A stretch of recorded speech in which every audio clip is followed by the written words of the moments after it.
നെയ്യാറ്റിൻകരയിൽ കള്ളനോട്ട് മാറാൻ ശ്രമിച്ച കേസിൽ മൂവർ സംഘത്തിലെ ഒരാൾ പിടിയിൽ. കൊല്ലം പുനലൂർ സ്വദേശി ഷാനാണ് കസ്റ്റഡിയിലായത്. മറ്റ് പ്രതികൾക്കായുള്ള അന്വേഷണം പോലീസ് ഊർജിതമാക്കി. അവണാക്കുഴി, താന്നിമൂട് ഭാഗങ്ങളിലെ നിരവധി വ്യാപാരികളെയാണ് സംഘം കബളിപ്പിച്ചത്. കള്ളനോട്ട് മാറുന്ന സിസിടിവി ദൃശ്യങ്ങൾ റിപ്പോർട്ടറിന് ലഭിച്ചു.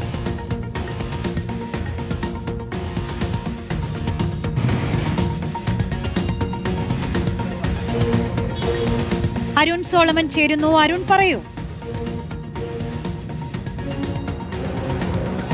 റോഷ്നി, ഇന്ന് ഉച്ചയോടുകൂടിയാണ് ഈ സംഘത്തെ നാട്ടുകാർ പിടികൂടുന്നത്. ഈ അവണാകുഴി ഭാഗത്ത് ഒരു ബേക്കറി അടക്കമുള്ള നിരവധിയായിട്ടുള്ള സ്ഥാപനങ്ങളിൽ ഇവർ 500 രൂപ നോട്ട് മാറാനാണ് ശ്രമിച്ചത്. ഇതിൽ 100 രൂപയ്ക്ക് സാധനം വാങ്ങിയതിനു ശേഷം ബാക്കിയുള്ള ബാലൻസ് വാങ്ങുന്നതിനിടയിലാണ് നാട്ടുകാർ ഇവരെ കൈയോടുകൂടി പിടികൂടി നെയ്യാറ്റിൻകര പോലീസിന് കൈമാറിയത്. പക്ഷേ നിലവിൽ കൊല്ലം പുനലൂർ സ്വദേശി ഷാനിനെ മാത്രമാണ് നാട്ടുകാർക്ക് പിടികൂടാൻ സാധിച്ചത്. ബാക്കിയുള്ള 2 പ്രതികൾ കത്തി കാണിച്ച് നാട്ടുകാരെ ഭീഷണിപ്പെടുത്തി ആ സംഭവ സ്ഥലത്ത് നിന്ന് കടന്നുകളയുകയാണ് ചെയ്തത്. എന്തായാലും നിലവിൽ നെയ്യാറ്റിൻകര പോലീസ് ഇതുമായി ബന്ധപ്പെട്ട് കേസെടുത്ത് മറ്റു പ്രതികൾക്ക് വേണ്ടിയിട്ടുള്ള അന്വേഷണവും ഊർജിതമാക്കിയിരിക്കുകയാണ്. കഴിഞ്ഞ ദിവസം നെയ്യാറ്റിൻകര മേഖലയിൽ തന്നെ നെല്ലിമൂട്, കാഞ്ഞിരംകുളം ഭാഗത്തൊക്കെ സമാനമായിട്ടുള്ള തട്ടിപ്പുകൾ നടത്തിയ വിവരം കൂടി പോലീസിന്റെ ശ്രദ്ധയിൽപ്പെട്ടിട്ടുണ്ട്. നിലവിൽ കാഞ്ഞിരംകുളം പോലീസും ഇതുമായി ബന്ധപ്പെട്ട് ഇപ്പോൾ കേസ് അന്വേഷിച്ചു വരികയാണ്. അതിനിടയിലാണ് ഇന്നിപ്പോൾ നെയ്യാറ്റിൻകര അവണാകുഴി ഭാഗത്ത് ഈ പ്രതികളിൽ പ്രധാനപ്പെട്ട ഒരാളെ ഇപ്പോൾ പിടികൂടാൻ സാധിച്ചിരിക്കുന്നത്. കഴിഞ്ഞ കുറെ നാളുകളായിട്ടുള്ള തട്ടിപ്പാണ്. എന്തായാലും ഈ വിഷയത്തിൽ നിരവധിയായിട്ടുള്ള വ്യാപാരികൾ ഈ തട്ടിപ്പിന് ഇരയായിട്ടുണ്ട് എന്നുള്ള വിവരമാണ് നിലവിൽ പോലീസിന് ലഭിച്ചിട്ടുള്ളത്. റോഷ്നി,